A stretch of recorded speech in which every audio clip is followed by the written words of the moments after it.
Bueno, muy buenos días. Bueno, vamos a dar inicio a la clase de los estados de hipercoagulabilidad. Recordemos nuestro esquema inicial, donde siempre insistimos que los mecanismos de la coagulación están en equilibrio en la sangre circulante con los inhibidores de la coagulación y los mecanismos de la fibrinólisis con los inhibidores de la fibrinólisis. De no mediar esto, se producen estados de hipercoagulabilidad. Recordemos que ante un traumatismo aparecen inicialmente en acción para cohibir el sangrado, la hemostasia primaria, que es endotelio y plaquetas, y posteriormente la hemostasia secundaria, que son los factores de la coagulación. Recordemos que estos factores de la coagulación configuran, desde el punto de vista didáctico y fisiopatológico, una vía intrínseca, representada por los factores 12, 11, 9 y 8, y la vía extrínseca gatillada por el factor tisular con el factor 7, ambas, vía intrínseca y extrínseca, concurren a la vía final común para activar al factor 10, 5, 2 y 1 y formar la fibrina. Recordemos desde el punto de vista operativo clínico, la documentación de alteración de la vía intrínseca sola es a través del tiempo de el APTT o KPTT, y de la vía extrínseca es el tiempo de protrombina, ¿sí? O tiempo de Quick. Recordemos que cuando ambos tiempos están alterados, habla la simultaneidad de alteración de la vía intrínseca y extrínseca, que corresponde a la alteración de alguno de los factores o todos, 10, 5, 2 y 1. Si está solo la vía extrínseca alterada, sería factor 7. Si está solo la vía intrínseca alterada, serían los factores ya mencionados de la vía intrínseca, más frecuentemente factor 8 y menos frecuentemente el factor 9. Recordemos que en la teoría de Virchow se dice que los factores etiopatogénicos de la trombosis son 3 elementos causales esenciales que fueron propuestos hace más de 150 años, que son los trastornos del flujo sanguíneo, cambios en la pared vascular o alteraciones en la sangre. Y la trombofilia se define como un estado de hipercoagulabilidad donde hay un desvío hacia el balance hemostático con depósito intravascular de fibrina en circunstancias que habitualmente no provocarían la formación de trombos, como por ejemplo, nosotros sabemos que es un clásico, un paciente internado por una fractura de cadera que se sobreinfecta, todos estos factores protrombóticos, la edad del reposo, un trauma, la infección, pero ¿qué acontece? Representados en la teoría de Virchow, como mencionamos recién. Pero hay situaciones donde no es esperable la formación de trombos. Imaginemos una mujer de 30 años que deambula sin factores de riesgo, que de pronto, tomando anticonceptivos, hace una trombosis venosa.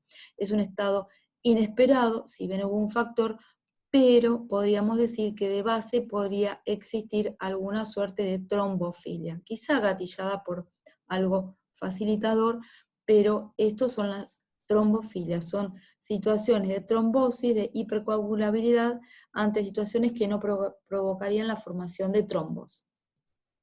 Recordemos que esa vía extrínseca y la vía intrínseca, con sus factores de coagulación, están contrarrestados, como mencionamos al principio en el cuadrito del equilibrio, por factores antitrombóticos, cuyo déficit, ¿sí?, genera un estado de hipercoagulabilidad. De hecho, el déficit de proteína C, el déficit de antitrombina 3, ¿sí?, y el déficit de proteína S, que todos ellos contribuyen a sus déficits, repito, proteína C, antitrombina 3, proteína S, contribuyen a los estados de hipercoagulabilidad.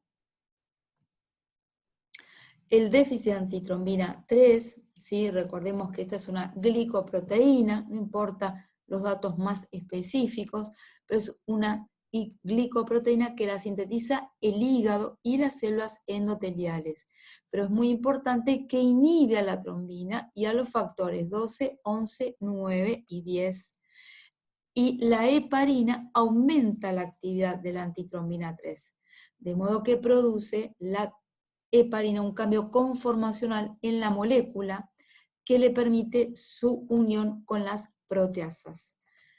Entonces, la importancia de la antitrombina 3 como elemento regulador de la coagulación fue confirmada por Egebert, que describió la primera familia con déficit congénito de antitrombina 3 y sus manifestaciones trombóticas. Entonces, repetimos, el déficit de un anticoagulante lleva a una coagulación, a un estado de hipercoagulabilidad o trombofilia. Entonces, se hereda de carácter autosómico dominante. Y bueno, la incidencia, acá la tienen escrita, no es objetivo de nuestra charla, ni tampoco objetivo de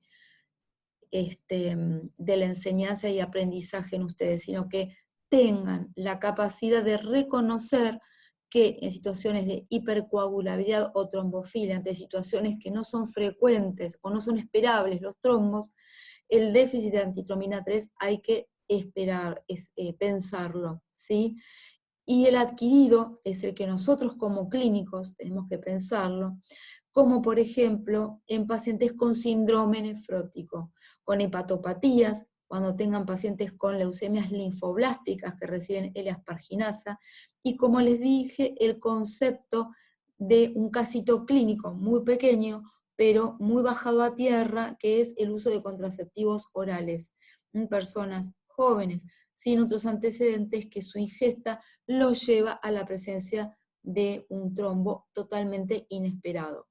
¿Se acuerdan cuando vimos el síndrome nefrótico en semiología, en interna, que hablábamos que se acompañaba muchas veces de hipercoagulabilidad? Bueno, y acá entienden por qué. Porque el síndrome nefrótico pierde a través de las características de las pérdidas de proteínas, pierde antitrombina 3 y lo lleva a los estados de hipercoagulabilidad. Y en pacientes con trombosis se ha encontrado una incidencia del 1 al 4,5%. Les vuelvo a repetir, los datos estadísticos son a título informativo. Pero lo más importante es que piensen que cuando tenemos un estado de hipercoagulabilidad, pensemos en coagulación intravascular diseminada, hepatopatías, nefrótico, y qué medicamentos, como L-asparginasa y contraceptivos orales, en pacientes con déficit de antitrombina 3. Las otras dos proteínas que habíamos visto que inhiben a los factores de la coagulación, cuyo déficit nos lleva a estados de trombofilia, son la proteína C y S. El sistema de la proteína C es uno de los principales inhibidores de la coagulación y su activación se inicia con la unión de la trombina a la trombomodulina que se encuentra en el endotelio vascular. Esta proteína provoca una alteración en la conformación de la trombina y así ejerce su efecto sobre la proteína C, que de modo accional se libera de la superficie endotelial y se une a la proteína S, que es su cofactor. De modo que el complejo proteína C activada y proteína S inactiva los factores 5 y 8. ¿Sí? Por lo tanto, si inactiva a los factores de la coagulación, ¿sí?, sus déficits van a generar hipercoagulabilidad. Bueno, esto es un resumen de lo que vimos recién.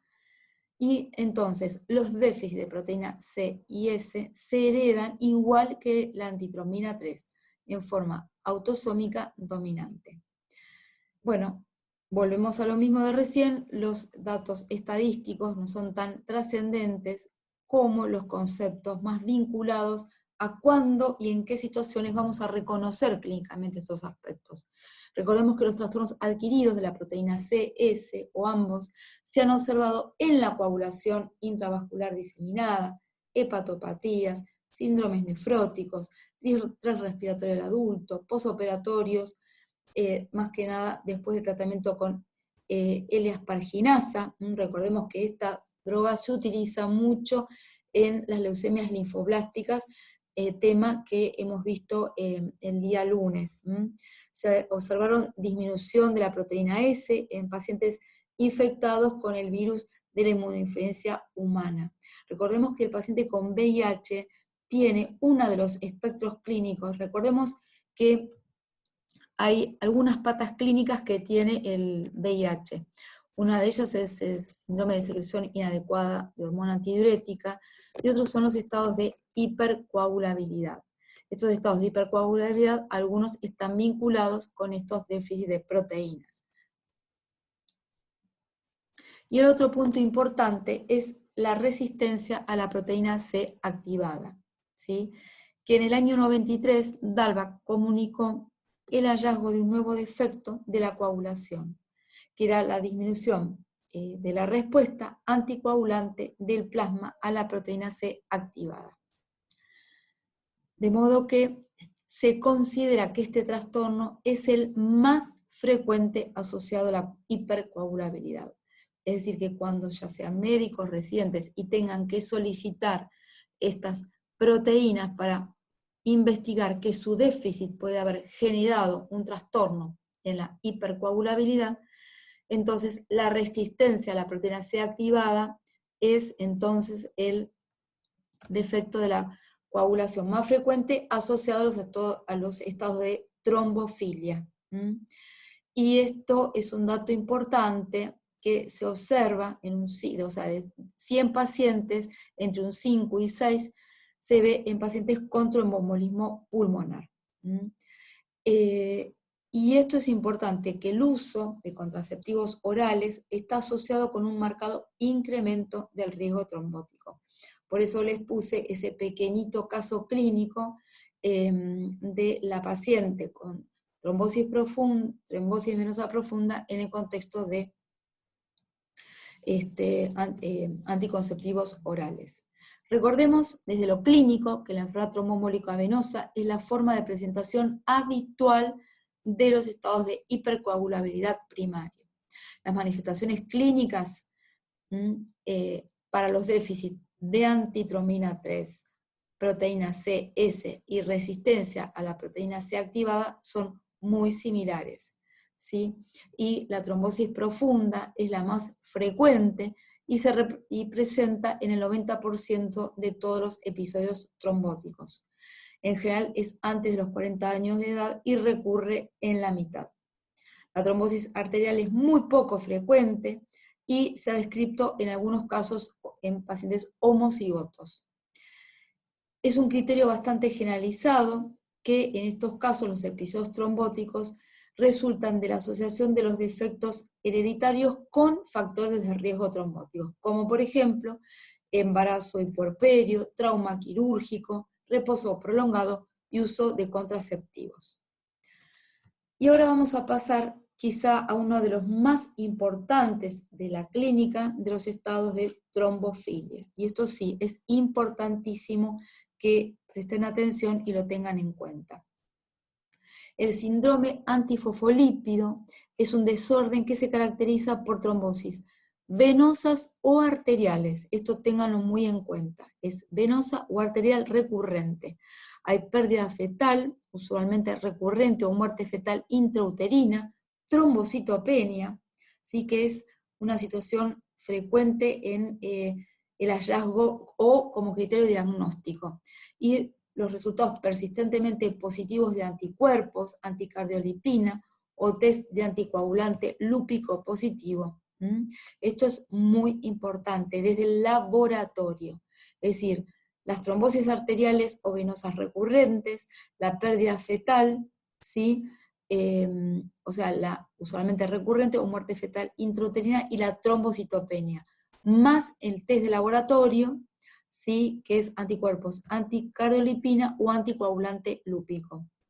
¿Sí? Entonces estos anticuerpos se dirigen a la proteína de unión fosfolipídica, la beta-2 glicoproteína I, y contra la protrombina. Acá es muy importante el riesgo de accidente cerebrovascular, tromboembolismo de pulmón o trombosis venosa profunda en un paciente menor de 50 años y es de 7 a 8 veces mayor que en la población general. El síndrome antifosfolípido primario es un estado de hipercoagulabilidad que se caracteriza por trombosis arteriales o venosas, pérdida fetal recurrente, trombocitopenia y anticuerpos antifosfolípidos. Y agregamos a nivel clínico en la inspección la livedo reticular, que es un tinte marmóreo, ¿sí? Como una mancha reticular, como su nombre lo indica, de color azulado violáceo en ambas rodillas. Y esto es bastante característico como diagnóstico diferencial, es con las vasculitis. Aquí podría ser secundario el SAF a una vasculitis, pero esto forma parte del estigma clínico. En menos del 1% se presenta un síndrome grave, que se conoce como síndrome antifosfolípido catastrófico, que es una trombosis difusa e insuficiencia de múltiples órganos, aparatos o sistemas. Recordemos que el periodo asintomático del síndrome antifosfolípido tiene manifestaciones clínicas como episodios de trombosis en la circulación arterial o venosa, trombosis venosas, embolia de pulmón o ACV. Otros pueden ser, por ejemplo, el síndrome de Budd-Chiari, trombosis del seno venoso cerebral, infarto de miocardio o de los dedos, ¿no es cierto?, digitales. Desde el punto de vista clínico, puede haber trastornos del estado mental, la livedo reticularis, que es a nivel rotuliano en general, úlceras cutáneas, nefropatía, tenemos microangiopatía y disfunción valvular cardíaca, que la insuficiencia mitral que semeja la endocarditis del lupus sistémico, ¿no es cierto? Entonces, recuerden la endocarditis de Lichtmann-Sachs, ¿sí? Que es una endocarditis verrugosa, ¿sí? Que es por la presencia de precipitados de vegetaciones. Este es el ejemplo de una mujer de 52 años con lupus que falleció por una neumonía y neumonitis intersticial crónica. Y la vegetación no fue observada por el ecocardiograma, aunque el soplo se auscultaba, y la paciente terminó con un accidente cerebrovascular. También tenemos la microangiopatía trombótica, ¿sí? Que es característica entonces de la presencia de estos trombos, ¿sí? Gatillados por el anticuerpo, el anticoagulante lúpico, que produce entonces este estímulo desde el endotelio en los capilares y forma trombos. La enfermedad pulmonar del síndrome antifosfolípido se caracteriza porque entonces se puede presentar como una embolia de pulmón, tromboembolismo pulmonar, hipertensión pulmonar, trombosis arterial pulmonar, microtrombosis pulmonar, distrés respiratorio, hemorragia intraalveolar, alveolitis fibrosante y síndrome pulmonar posparto. A nivel cerebrovascular puede haber un stroke isquémico y se debe sospechar el síndrome antifosfolípido en jóvenes con accidente cerebrovascular isquémico sin otros factores para stroke, y los anticuerpos fueron encontrados en 255 pacientes con stroke por debajo de los 45 años. Y pequeñas lesiones hipertensas en los vasos pequeños son bastante características como hallazgo tomográfico, ¿no es cierto? Entonces, como decíamos, puede ser primario, secundario. El secundario, el síndrome antifosfolípido secundario es más frecuente en el lupus. Esta es la livedo reticularis, que es un tinte como una red marmórea, que puede ser eritemato violácea, en los miembros inferiores, en ambas rodillas o en los miembros inferiores. El diagnóstico diferencial es con la panarteritis nodosa, porque también forma parte de vasculitis y más característica en el aspecto de la panarteritis nodosa, con las crioglobulinemias, vasculitis asociada a las crio, por depósitos de estos inmunocomplejos en los miembros inferiores, el síndrome antifosfolípido, la hipovolemia, pero la hipovolemia es algo vinculada a la disoxia tisular que manifiesta un trastorno en la regulación, ¿sí?, de la perfusión sistémica por el déficit de oxígeno en los tejidos. Entonces, para mantener esa oxigenación en los tejidos, disminuye la oxigenación en la piel y aparece esta vasoplejía, ¿no es cierto?, a nivel de los miembros inferiores. El mismo mecanismo es en el shock. El síndrome antifosfolipídico catastrófico, ¿sí?, se manifiesta, es una paciente que tuvimos hace muchos años en una de las salas, que era secundaria un lupus, y presentó entonces el fallo multiorgánico con una isquemia intestinal y de los miembros inferiores. El laboratorio tiene 3 tipos de anticuerpos: anticardiolipina IgG o IgM, el anticoagulante lúpico, ¿sí?, el anticuerpo vinculado con las pruebas biológicas falsas positivas para sífilis, ¿sí?, con antitreponema negativos, ¿sí?, es decir, VDRL, y el que hace referencia al anticoagulante lúpico es un KPTT prolongado con trombosis. Es decir, que a nivel de in vitro, nosotros tenemos que, en la medida que hacemos la prueba de KPTT, recuerden que se agregaban antifosfolípidos, no coagula el KPTT, la prueba in vitro, que nosotros le explicamos en clase, en los teóricos.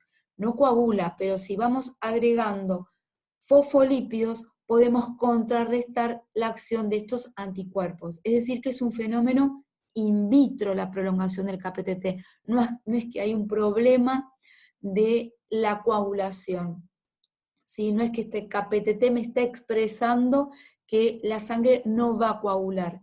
In vitro, ¿sí?, los anticuerpos destruyen a los fosfolípidos de la prueba del KPTT.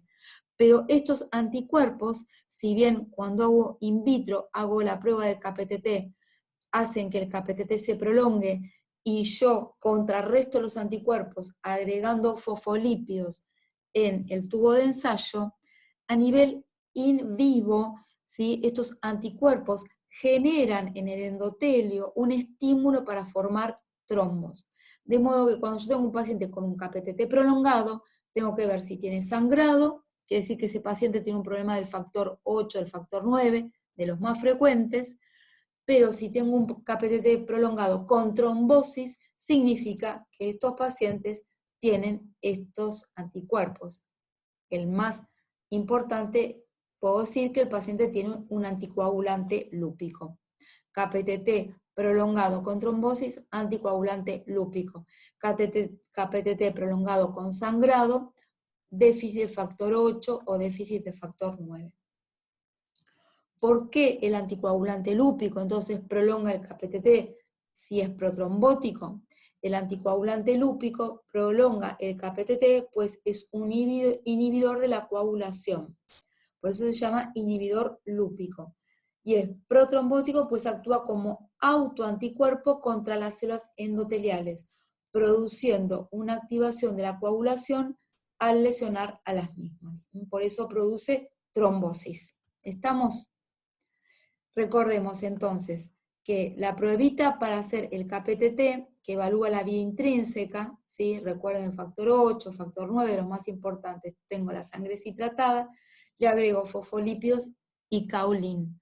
Entonces, a partir que agrego la sangre, fosfolípidos y caulín, tomo el tiempo. Si yo esto lo estoy evaluando en un paciente que tiene sangrados y me da prolongado, significa que el paciente tiene un déficit del factor 8. Pero si me da, es decir, todos estos pueden estar alterados cuando tengo un KPTT prolongado. Si es solo del factor 8 y 9, va a ser solo del KPTT. Pero si tengo alterado el factor 10, 11, 12, 1, 2, si tengo alterado el factor 10, 5, 2 y 1, significa que ese paciente también va a tener alterado el tiempo de protrombina. Ahora bien, si el paciente tiene un KPTT prolongado con trombosis significa que lo que va a tener es in vitro, anticuerpos en ese tubo de ensayo que me van a contrarrestar a los fosfolípidos. Por eso lo que tengo que hacer es agregar fosfolípidos y se corrige la prolongación del KPTT. Esto es cuando tengo un síndrome antifosfolípido. Entonces, en los síndromes hemorragíparos, si el KPTT está prolongado, se realiza la corrección con plasma normal. Si corrige, indica la presencia de una deficiencia de algún factor. Si no corrige, hay un anticuerpo. Pero estos son hemorragíparos. Ahora, en el síndrome antifosfolípido se prolonga in vitro el KPTT, pero in vivo hay trombosis.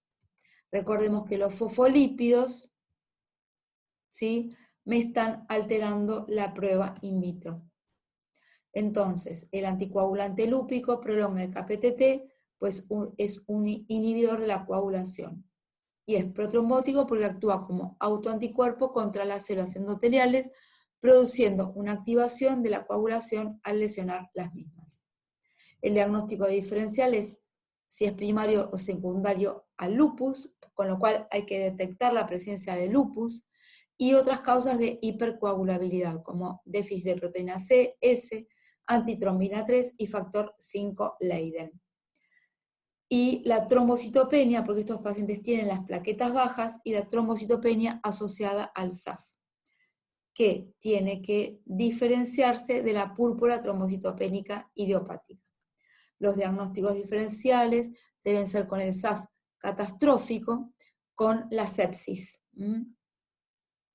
y con el síndrome pulmón-riñón, con las vasculitis sistémicas, con la coagulación intravascular diseminada, con la púrpura trombocitopénica trombótica. Entonces, este es un paciente con una panarteritis nodosa, que es una vasculitis de medianos vasos, donde tenemos la vasculitis lleva a la necrosis, ¿no es cierto?, vascular, y afecta pequeños y medianos vasos, ¿no es cierto? Esta es una crioglobulinemia, es una vasculitis de una artritis reumatoidea. Recuerden la microangiopatía trombótica. Bueno, muchas gracias.